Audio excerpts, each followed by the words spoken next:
Before we get into the show, a quick reminder to check out and subscribe to the Beer Edge podcast with Andy Crouch. Each week, he's doing deep dives into breweries, talking with journalists covering the beer space, and unpacking a lot of what makes the beer industry so interesting. Find the Beer Edge podcast wherever you download shows.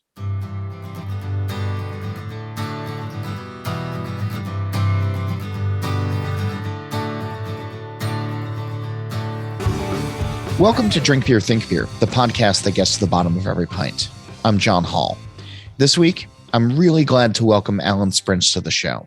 He's the founder of Hair of the Dog, an Oregon brewing institution that values history, layered flavors, and the overall experience that comes with imbibing strong beers.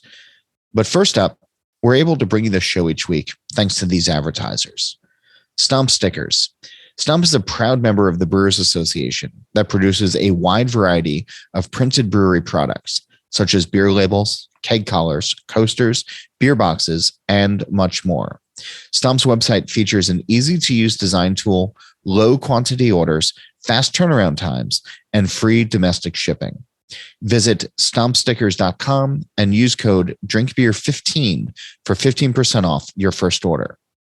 And we're also brought to you by NZ Hops, a cooperative of master growers whose legend and cultivars have been crafted for over 150 years with creativity and passion to produce some of the world's finest hops.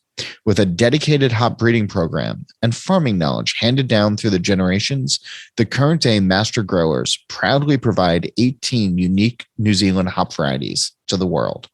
Visit nzhops.co.nz or find them on Instagram, Facebook, or LinkedIn at NZHops Ltd to learn more. Alan Sprintz wanted to be a chef, but the hours were going to be terrible, and he wanted to raise a family, so he went into beer. While the hours might not have been all that much better, it was actually to the great benefit to all of us, because his dedication to styles that were not in the mainstream or even sessionable meant the creation of building blocks that the entire U.S. craft industry stands on today. From the early days to cellaring beers brewed to last, to legacy and beyond, he does not hold back in this discussion. And I was so happy to record this episode because it's a show that I've wanted to do for years. And so I'm just going to get right into it, with me starting off by asking about his culinary influences. Here's our conversation. So you found your way into beer through a culinary route, right? I moved to Portland to go to culinary school and always envisioned that I would become a famous chef. But working in the culinary field was a lot tougher on a family life than I envisioned. You know, working nights and holidays is tough to have a family. So I was newly married and I really wanted to have a family. So I envisioned brewing as being a more predictable job, something that had more regular hours. And when I started brewing, it did. I was filling kegs and working Monday through Friday. How quickly did that change, though? I think I was at Widmer for about 6 months, 5 or 6 months when I became a brewer.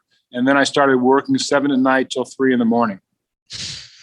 So that's 6 months worth of normalcy, and then I was right back to where I was. Yeah, and I really wasn't making a beer that I was very proud of. So I wanted to do something that I was proud of, and I thought, if I'm not making any money, I might as well do that for myself. Yeah. And when you first started, though, I mean, it was still a novel concept. It was tough to say, tough, not necessarily to break into, but it wasn't the industry that it is today. Right. Yeah.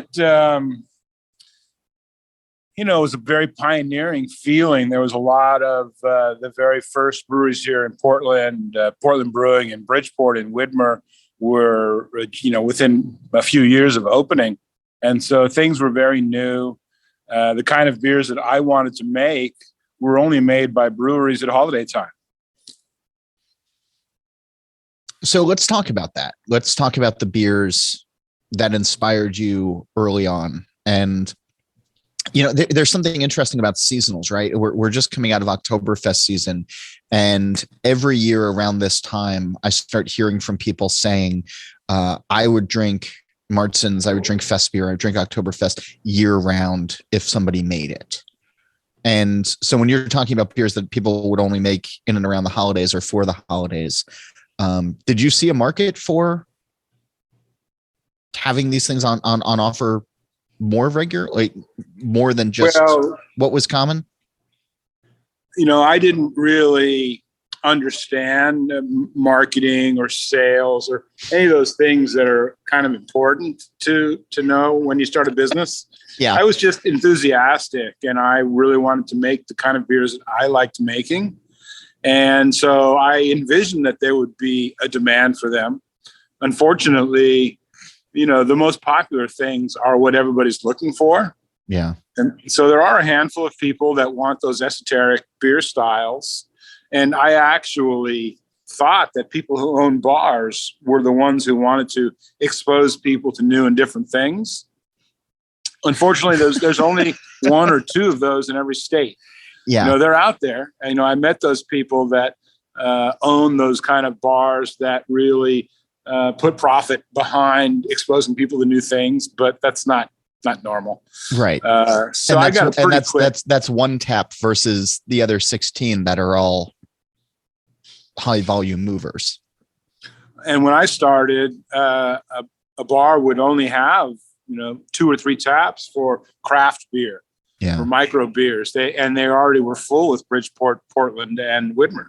Yeah. So it was kind of hard to get a handle. And so we started bottle only.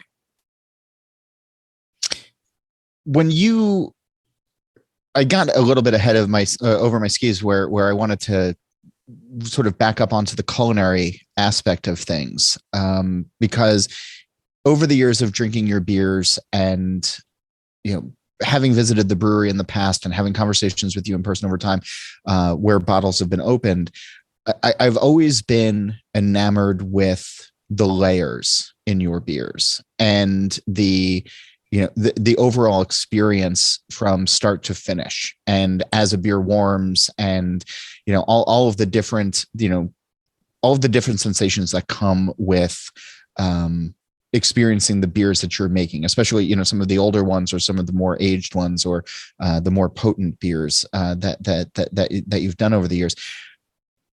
When you're creating a beer recipe, are you thinking back to your aspiring culinary days? Like, are you trying to build a full experience and not just an end product? I think my experience in the kitchen has definitely helped my perception of flavor, but also drinking beer. I've been drinking beer for 50 years, over 50 years now. And I know what I like and what I don't like. And I think one of the reasons that I'm unusual is that we're able to make the kind of beers that I enjoy drinking and not necessarily have a study group that tells us what we should be making.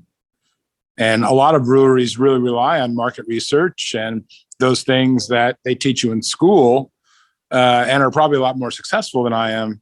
But I've been real proud that we're able to produce the kind of weird beers that we've made over the years, and that other people like the kind of flavors that I do.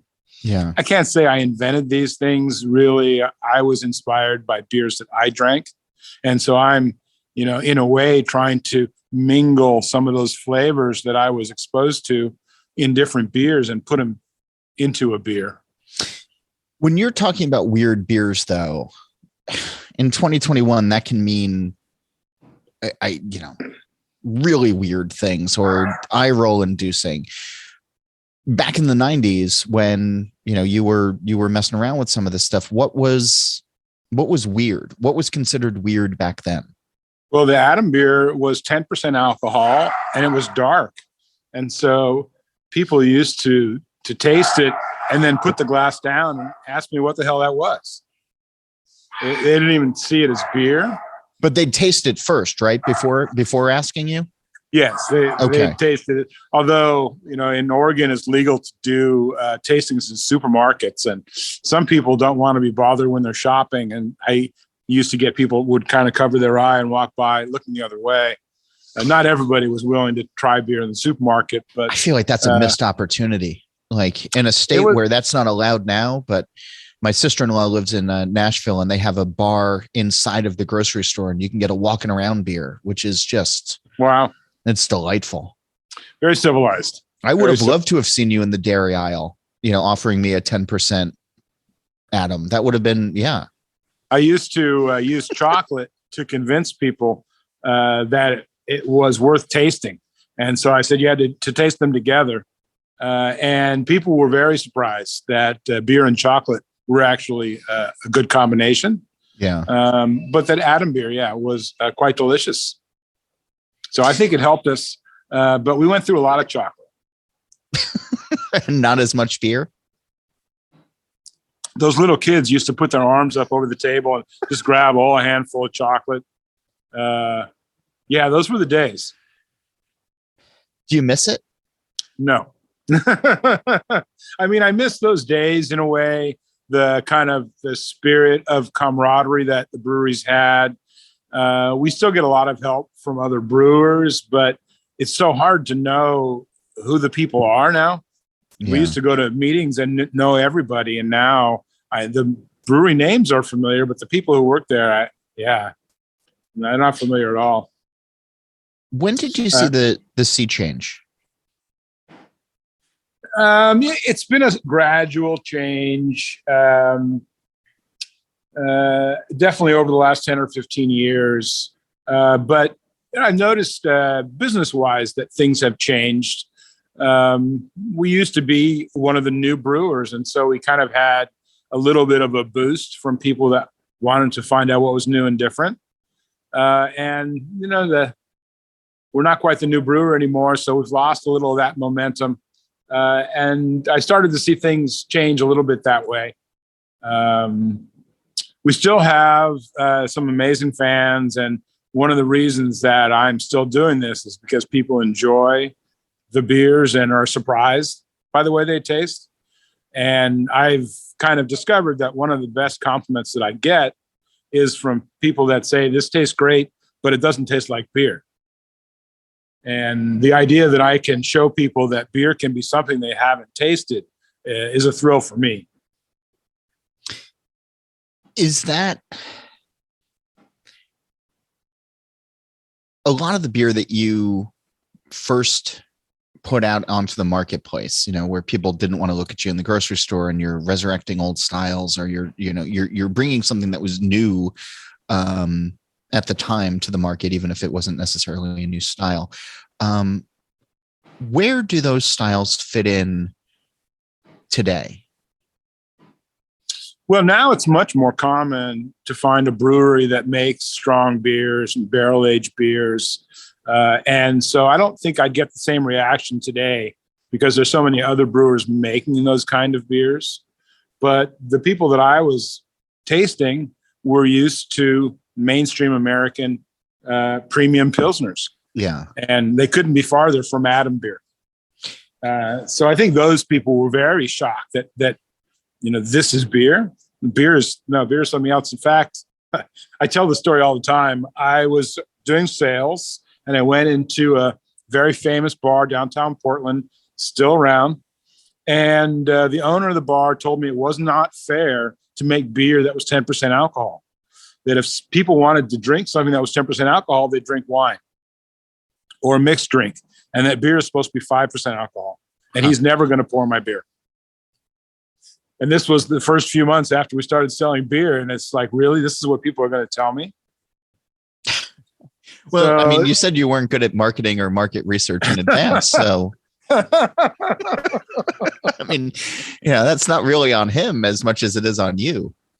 But nowadays, so many more people have been exposed to those things that I don't get that shocked reaction anymore. I like to kind of read people's lips when they taste the beers and see they say, oh my gosh, or wow, or it was general surprise. I tell people that we try to deliver more than we promise. And so it's nice when somebody can be surprised by the flavor in a beer. I guess I guess I didn't phrase that question the right way, and that's an interesting answer. But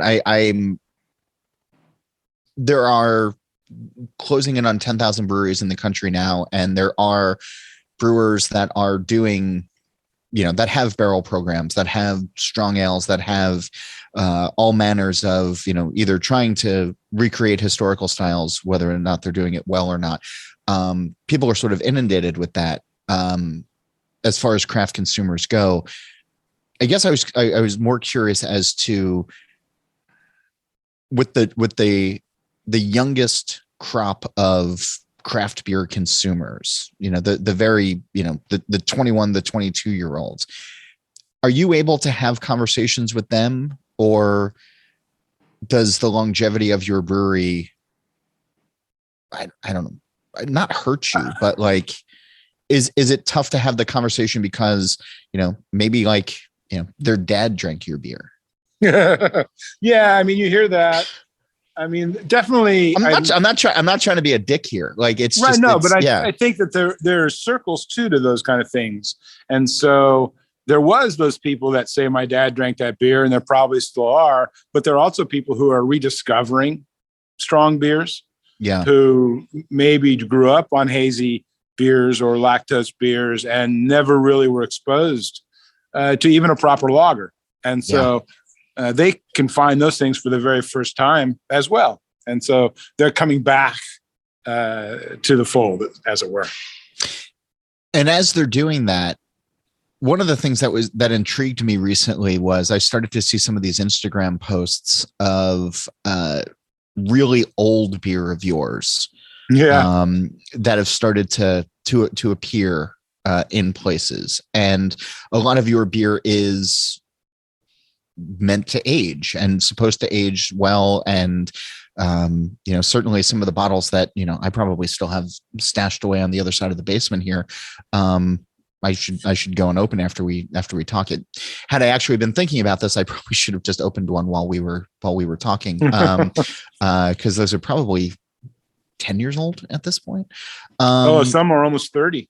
Yeah. Well, I don't know which ones you have. But, whatever some of the ones the I last sold. time that I was hanging out with you at the brewery, which was, gosh, I don't even know when, but some of those ones I sold were definitely from the very first years of the brewery. So it turned out, that I had, I redid the basement of my house. We did a new floor in the basement. So I had to take out all the beer that I had been saving since we opened the brewery. And I discovered that most of it had, the labels and the boxes had dissolved. And so they weren't really in a state to sell like regular beers, but they were all great beers that I brought home and wanted to save.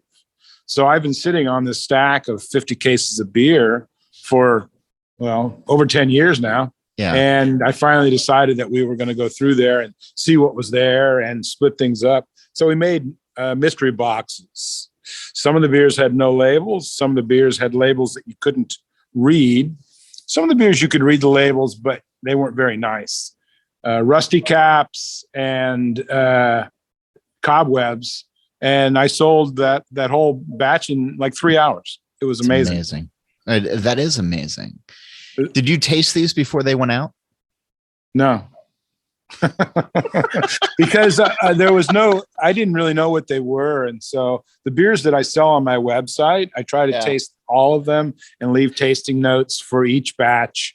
But these beers, there was no way to really taste them all. Some of the beers only had a handful of. Yeah. So I didn't sell them for much money. It was basically $5 a bottle. And you could have got a batch one. You could have got Eve. You could have got some really rare beers. But in any case, I think most of the beers were in great shape. And that's one of the things that's been nice about reconnecting with some of the older batches and selling these older beers online is that they are still in great shape.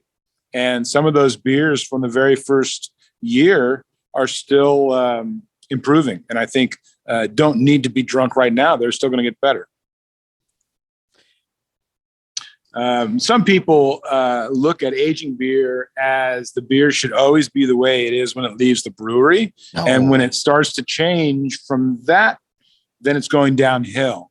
But I think that there's a lot of maturation that happens. And even if the beer doesn't taste the same, it can be a real thrill to drink something that was produced so long ago and undergone the changes that these older beers have. All right. So with that in mind, you're talking about some beers that are 30 years old, batch one going out there. When you were making those beers, were you even remotely thinking about somebody tasting them for the first time 30 years later? Well, one of my big inspirations was Thomas Hardy's. And they said right on the bottle, keep for 25 years. So it definitely was in my mind that I'm trying to make a beer that's going to last for 25 years. Okay. Even though at the time I never had tasted a beer that old. Sure. And now I have Thomas Hardy's that's 30 years old. And I'm surprised that they taste so great. In the years, though, that you've been brewing, think about batch one and now think about 2021. You've obviously changed and refined your process and you're thinking about things in different ways so that, 30 years from now when, we are much, much, much older. And, who knows if podcasts will even still be a thing, or if the world has just been taken over by hard seltzer and kombucha. But 30 years from now, the beers that you're making today, do you think they'll be more evolved than the ones that you made 30 years ago that are being drunk today? I do. Those first couple of years I was in business, I really did not have much of a grasp of the whole concept. I was a home brewer that had fancy equipment, and it wasn't even really that fancy. I was using a chiller that I had made myself, and it used to take an hour and 15, an hour and 20 minutes to cool a batch of beer that I cool in 10 minutes now. And that's a big difference for beer. You're supposed to cool it as fast as you can. And so it's amazing that the beers that I made back then are even still drinkable. So I think the ones that we make nowadays are better. And, we still don't have very fancy equipment, but we do things better than we used to. Can you go a little bit deeper on that? As far as doing things better? Yeah. Well, we still use the same kettle and mash tun. And so a lot of the process is still the same as it was 30 years ago, but the heat exchanger is different. And so we definitely improved that. And we have fermenters that are built to be beer fermenters. And so they're sealed against the environment. When I first started, I used dairy tanks that were not sealed against the environment. And especially in the summertime, we had quite a problem with infection. So we don't have those issues quite anymore. Yeah. Our lab, we do basic lab work. At that time, we didn't do any lab work. And so, I like to think I've also learned a little more about brewing than I used to know. Yeah. There are some parts of the process that are very important and you have to pay a lot of attention to them, and other parts of the process that aren't quite as important. So as long as you focus on what's important, then things seem to turn out okay. Do you still prefer bottles over cans? I guess in general, I would think a beer will taste better in a bottle. We do more cans than bottles nowadays. The cans are much easier. They're lighter to ship. In a lot of ways, they're better for the brewer to sell. Yeah. But 30 years from now? Right. So we still bottle Fred and Adam and the barrel-aged beers in bottles. And I have had some delicious strong beers in cans, but for the most part, I think canned beer should be drunk young, and bottled beer is better for aging. I am so thrilled to be hearing the train go past right now, because that is one of the hallmarks of visiting your place is how hard up against the tracks you are. And it really makes you feel like you're part of the city. Oh, and then or it's that a you're- working city too. It's easy to forget that there's that whole transit stuff that goes through the city that never even stops in Oregon. It's just going from here to there. Yeah. But we got distracted, or I got distracted by train whistles. But would you ever put any of those stronger beers to age in cans, or it's just? Well, yeah, actually, I was thinking I make a Doppelbock that I'm really proud of, and last year, maybe it was the year before. Yeah, it was the year before last. Yeah. No, time doesn't exist last anymore. Whenever we think it's last year, it's essentially 2019. I canned a lager, a light lager, because, as long as I've been a brewer, that's what people have been asking for. Why don't you make a regular beer? And so I have been very successful selling it in my tap room. And I thought, let's put this in a can. Unfortunately, when people shop for my beer in the supermarket, they're not looking for a light lager. They're looking for a strong beer. And I had a hell of a time selling that. Every time I think, this is going to be a popular beer and I make a light beer, it never materializes. So I thought, well, why don't we can this Doppelbock? I bet that's what people really want from Hair of the Dog. Yeah. And so I made a bunch of it. I actually was planning on canning it now. I think we might keg it all. It pours really well on draft, and it's a real popular beer on draft. And so I might not actually put it in a can after all. Maybe next year. More in just a moment. But first, a minute with the companies that help keep us on the air. When it comes to printed brewery products, head to Stomp Stickers. The company is a reliable resource for printed items such as beer labels and boxes, keg collars, coasters, and more. Visit stompstickers.com and use code DRINKBEER15 for 15% off your first order. And we're also brought to you by NZ Hops, a cooperative of master growers whose legend and cultivars have been crafted for over 150 years to produce some of the world's finest hops. NZ Hops are like no others, unique in their flavors and aromas. Visit nzhops.co.nz to explore more. And now back to Alan Sprintz of Hair of the Dog in Portland. Again, I don't live there. So when I visit and I come to your place, like, I want your strong beers. I want to go through Verticals of Fred, or I want to drink Adam. I want to go through, as much of the stuff that I can't get because you don't distribute where I live. But is it a tough sell because a lot of folks think of you as the strong ale brewery? If you put out, a quote unquote regular beer, a light lager, something like that, is that a hard square to circle for some consumers? Apparently so. Yeah, apparently so. I've tried it a few times. Years ago, we had a beer called Ruth that was a light ale, a pale ale, and I thought that was going to be popular. And then we tried Polka Dot, just an IPA. And for some people, those are the only beers of mine they drink. Unfortunately, there's not enough of those people to make it worthwhile to produce all the time. Huh. So, you kind of have to listen to what the people want and produce the beers that they're buying. I can play around and make a beer that I want to drink once in a while. But yeah, you really got to make things that people are buying. Well, fortunately, we're small enough that I still get to make the beers that I enjoy. We're getting ready to release a collaboration we did with Firestone Walker.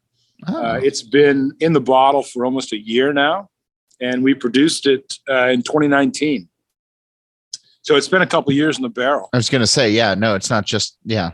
See, everything last year is 2019 because 2020 just went by in a blink. And so is apparently this year as well. Yeah. But that's more exciting. What'd you make? It's a cherry chocolate bourbon stout.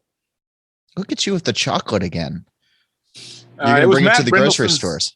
Matt Brindleson's idea. Of course it was. Yeah. And we have one barrel that doesn't have cherries in it. So it's just a chocolate bourbon stout. And I think it's maybe even more delicious than the cherry version.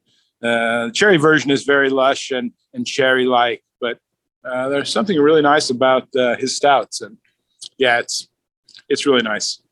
That's interesting to hear you say, because most people talk about Brindleson and hops, but I've always found that some of the darker beers and some of the, the darker ales that he makes, or has a hand in, really have that sort of fun, unidentifiable quality. Maybe just hops are more flashy than malts. I think Matt is a really knowledgeable brewer, and so he knows a lot about everything, but hops get maybe more attention. I don't even like telling people what variety of hops we use in beers. I'm not even sure it matters that much. Too many brewers use hops as a selling point, and I don't even know if they could tell what variety of hop was in the beer. Blind. I have come to know Mosaic only because I don't care for Mosaic.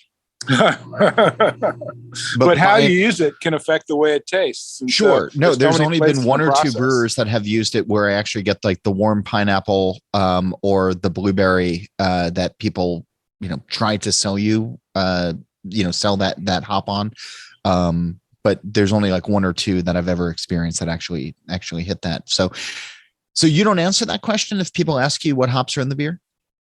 Or we you use don't a like variety. We use a variety of hops, and actually we don't use the same hops in the same beer all the time. We mix it up. It could be from brew to brew. It could be different hops. We have, I think, 12 to 15 different hop varieties, and I like to mix it up. Even if nobody else knows it, as a brewer, getting to use a different hop when you brew the same beer is kind of fun. When I used to work at that other brewery making Hefeweizen day after day and using the same hops that other brewery, after day, it got a little monotonous. And so it's kind of nice to mix things up a little bit. The recipes for the beers are pretty much the same as they've always been, but the hop varieties change as the years go by. Do you experiment with some of the newer varietals that are out there? Oh, yeah. Yeah, we have hops that just have numbers. We have hops that used to just have numbers. My philosophy is that when a hop gets really popular, then it's time for me to look for another hop because they get more expensive. Yeah. And so we started using Amarillo and Simcoe in 2003 in our barley wine. And by 2013, they were much more expensive. And I thought, there's other varieties of hops to use. We don't need to continue to use those same varieties. And, there are lots and lots of different hops. You don't have to use the most popular ones. So, speaking of popularity and popular styles, I have to ask you about Beer Week. Yes. Yeah, I love it. It's your smoked Marzen. So I know that you don't listen to the show, and that's fine, but there is a huge following of all things Rauch beer. Oh yeah, you sent me some stickers. I did. I'm very proud of the my stickers. Yeah. But no, I think it's great. They've always gotten a bad rap. I think smoked beers can be delicious, and a trip to Bamberg, reinforced that. It really showed me how delicious and how enjoyable it can be to drink smoked beers all night. It was a little surprising that not all of the beer made in Bamberg is smoked. In fact, very little of it is smoked. It's an outrage. But when I came back from Bamberg, I decided that we needed to make a smoked Märzen because, the one I drank at Schrenkel was so delicious that I had to have more. Yeah. And so, Beer Week has been a great beer. And I think it surprises a lot of people. People don't expect those flavors out of beer a lot of times. And I think they're pleasantly surprised. I was just reading about a Marmite beer the other day from Camden in England. Okay. And it has some of the same smoky umami flavors, I think, that you find in Rauch beers. I can't envision drinking a Marmite beer, but maybe there are some similarities. Yeah, that would probably be classified as one of the weird beers of the modern age. But if you didn't tell people what was in it and they just enjoyed the flavor, then it wouldn't be so weird. All right, enough pandering to that subset of listeners. But I, on that subject, yeah. I will say to those rock beer fans that we brewed Adam beer in Bamberg. We brewed Adam beer with Gonstaller, which is a brewery from Bamberg, and Narke, which is a Swedish brewery. And we made Adam beer in a decoction brewery, a 5-story brewer house with a cool ship on top. And I don't think the German brewer felt he could sell it in Germany. And so he sold it to the Swedish brewer. And so all of it was sold by Narke in Sweden. And hopefully one day I get to taste it. You haven't yet? I have not tasted it yet. Okay. Adam beer has always had smoked malt in it. Yeah. Yeah. But not necessarily rock malt. It's always been a peat malt. But I have made some examples with up to 50% rock malt in the Adam, and it's quite delicious. You continue to tinker with the styles and kind of, you've mentioned now some of the more heritage breweries, which quite frankly, don't really exist in Portland anymore. Bridgeport, Portland Brewing Company, and Widmer are the three that you mentioned early on. And I know you called Widmer that brewery with the Hefeweizen. But a lot of them weren't necessarily tinkering, weren't necessarily trying to shake things up a little bit. It sounds like you're still, all these years in, trying to, maybe not like perfect recipes, but just you're not resting on the past. No, we're still trying to show people that beer can be something they haven't experienced yet. I don't know if you've had a chance to taste my Don beer. I made a beer in memory of Don Younger, and it's a double barley wine. It's like over 15% alcohol. No. And quite delicious. Not the kind of beer that Don would have drank every day, but quite as impressive as Don. Yeah. No, I haven't had it. And, I think of Don quite a bit, actually. And I always loved going to Horse Brass. And last night was the 45th anniversary of the opening of the Horse Brass. Really? Yeah. That's one of the reasons that Chris Black was here in town. Okay. We were talking before we started recording that Chris Black, formerly of Falling Rock, is on a national tour to essentially just have other people pour beer for him. I think is fair enough. Quite envious. He went to Chico and they told him, this mural is nice, but it'd be nicer in North Carolina. So now he has to drive to North Carolina. Poor guy. It's such a beautiful brewery. Malt Disney World. It's yes. Yeah. There's a dozen things I want to ask you about, and I'm mindful of your time, but it is, I think Sierra Nevada and Falling Rock and Horse Brass and all of these things sort of bring me to legacy and bring me to longevity. And, there are some places that we want to be around forever. But there's some places that, go away after a time and live nicely in the memories of the people who got to experience them. And then, there's places that are going to live on well beyond, our lifetime and our memories. You've been in this a long time. You've been thinking about, like you mentioned, again, Bridgeport, Widmer, and Portland. Bridgeport and Portland are gone. Widmer, I guess, is there a name? Like, I don't know the last time I saw Hefeweizen on the East Coast. Maybe it's still in and around, but but it's not a growing brand. No, and the corporate parent of that brewery now is more focused on a tropical island inspired beer that is brewed on the mainland. So when you think about some of those places that you mentioned early on, and then I don't know, what do you want Hair of the Dog to be? Well, I mean, there was a time where I envisioned my children taking over the brewery and that it would survive for generations. but I think I was maybe a little naive. They all have their own lives and their own things they want to get into. And the beer world isn't, as easy a place to make a living as it used to be. And I imagine it's probably going to get tougher as time goes on. So, I think about different scenarios. How will Hair of the Dog continue? Sometimes I dream about another established brewery buying my brand and making my beers in their facility and distributing them, in more places than I ever could. Sometimes I think about an individual like me who wants to have a brewery, who would take over Hair of the Dog and make it even better than it's been.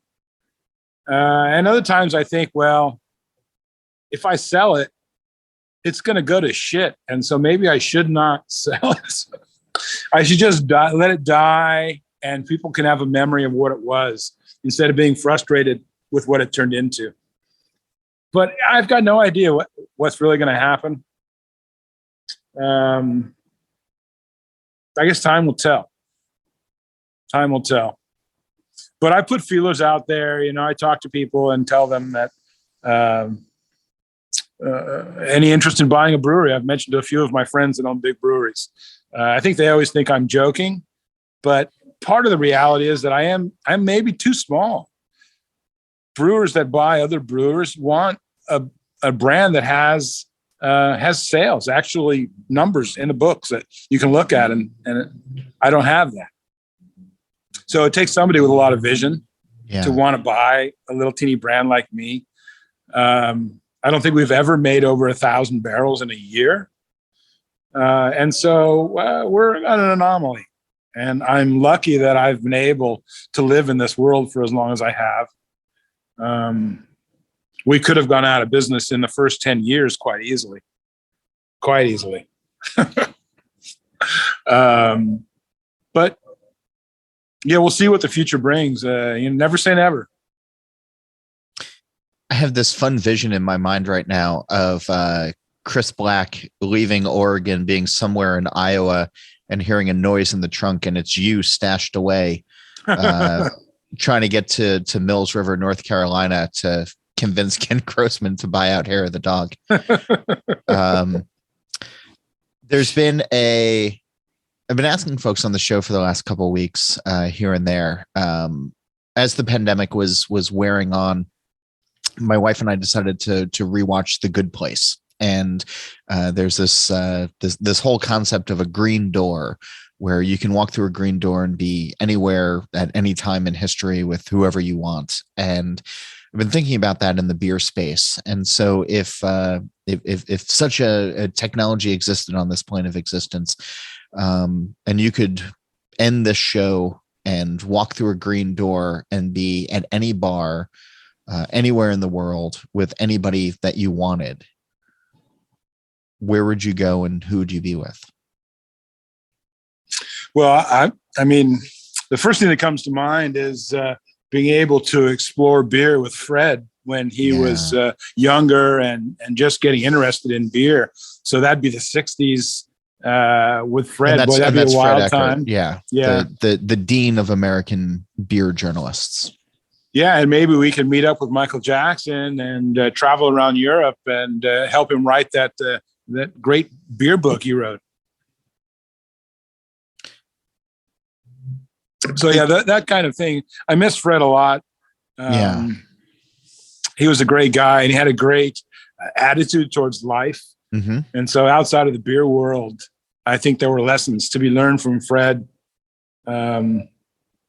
But yeah, it'd be really exciting to be able to explore the beer world with him way back when there wasn't a beer world.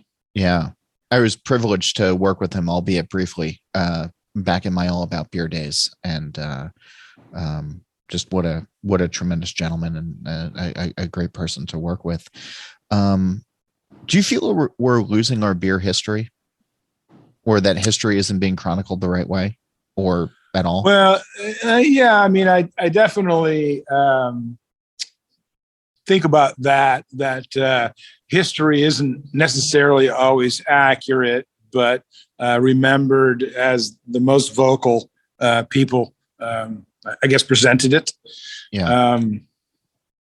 I was watching something interesting this morning about science experiments and about some of the hoaxes that have been in the past, and about how some people didn't get Nobel Prizes that should have gotten them, and why that happened. And yeah, there's all kinds of things behind the scenes that you don't know about. I lost my train of thought. Yeah. It must be this Jim I'm drinking. What is Jim? Jim was a beer distributor who lived here in Portland. He passed away maybe 10 years ago, but he was the very first Red Hook distributor, the very first Widmer distributor, the very first distributor that exposed me to all these imported beers here in Portland. And he knew the right cigar to have with the right beer. Excuse me, the guy with the mops is here. Ah. The guy with the what is here?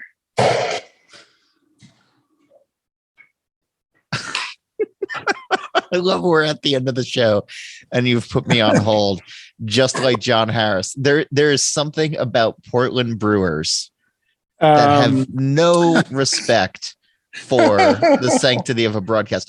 The guy business with is the business. No, that's fine. The guy with the what is here? The mats. We have rubber mats in the kitchen. We've got some mats when they come in the door. He has towels. Okay. So normally he's here in the morning, but he didn't come this morning. He must be shorthanded. So he comes and takes the dirty ones away and then cleans them and then brings them back. Yeah. Gives us new ones, takes the old ones away. Okay. Jim, was quite the gentleman. And so he made a big this all impression in, on by me. the way. I'm just keeping this whole thing in, and it's gonna be great. So when Jim found out that he had leukemia again for the third time, he decided that he was not going to go through chemotherapy, and he had a living wake at Portland Brewing, and it was quite impressionable. What a way to go out! Actually, be able to say goodbye to everybody. He passed away a few weeks later. And I really wanted to do something to kind of memorialize Jim. So I took most of the beers that I produced and blended them together. And then we got some beers that Jim used to distribute, bottles of beer. And we usually add 12 to 15 different beers into Jim every time we make it. So every time we make it, it's a blend of different kinds of beers. But it's always as many beers as we can get into Jim. And this one's from 2017. It's on tap right now in our tasting room. And it's quite delicious. You'd never know that it was a blend of so many beers. It really tastes like one beer. I love that you keep names alive and history alive. And, we're just passing the Day of the Dead and, remembering people who came before us and keeping memories alive. And you do that with beers so well, probably better than anybody else in America. It's so important. These days.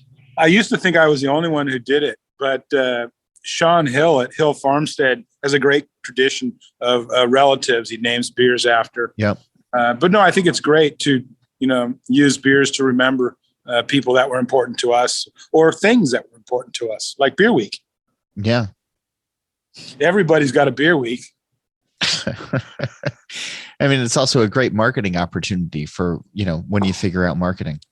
I thought Blue Dot was going to be like that. Everybody's familiar with a blue dot. We're just a pale blue dot. Is that what it's for? Okay. Yeah, Carl Sagan quote. Okay. But also something that's easily recognizable. You can buy books of blue dots. So that was my thought with that one. That was a mature brewer thinking about marketing. I hope we can have pints together in person pretty soon. It's been long overdue, but I've always enjoyed your beers and, certainly always enjoyed talking with you. And Alan, I can't thank you enough for carving out some time and being on the show this week. Well, it's a pleasure for me. And I feel the same way. We still have a mask mandate here in Oregon, but I look forward to the time where we can forget about all that and just go on with normal life. I think I'll be traveling again, hopefully next year. All right. Well, come to the East Coast and we'll have some fun. That sounds great. Sounds like an offer. Yeah. Thanks, John. What is the oldest beer you've had, and what are you currently cellaring? Let me know by dropping me a line at John Hall, that's JOHNHOLL at beeredge.com, or you can join the conversation on Twitter at John_Hall. We're also on social media at The Beer Edge. If you love smoked beers, and of course you do, a reminder to check out the This Week in Rauch Beer group on Facebook and on Twitter and Instagram at TW Rauch Beer. And if you're interested in advertising, you can reach out to Liz Melby. She's at liz@beeredge.com, and she'll let you know all of the information. Speaking of that, this episode was made possible by the support of NZ Hops, a cooperative of master growers whose legend and cultivars have been crafted for over 150 years with creativity and passion to produce some of the world's finest hops. With a dedicated hop breeding program and farming knowledge handed down through the generations, the current day master growers proudly provide 18 unique New Zealand hop varieties to the world. Visit nzhops.co.nz or find them on Instagram, Facebook, or LinkedIn at NZHops Ltd to learn more. And we're also brought to you by Stomp Stickers. Stomp is a proud member of the Brewers Association that produces a wide variety of printed brewery products, such as labels, keg collars, coasters, beer boxes, and much more. Stomp's website features an easy-to-use design tool, low quantity orders, fast turnaround times, and free domestic shipping. Visit stompstickers.com and use code DRINKBEER15 for 15% off your first order. Don't forget to check out the Beer Edge podcast. That's hosted by Andy Crouch, and the Steal This Beer podcast, which has new episodes on every Monday, plus the BYO Nano podcast on the 15th of every month. And also go check out beeredge.com to see all that we have going on. As for this particular show, well, Nate Schweber, he does the music, Jeff Quinn designed the logo, and I'm John Hall. New episodes release every Wednesday, and that's when I'm going to be back again to drink beer and to think beer.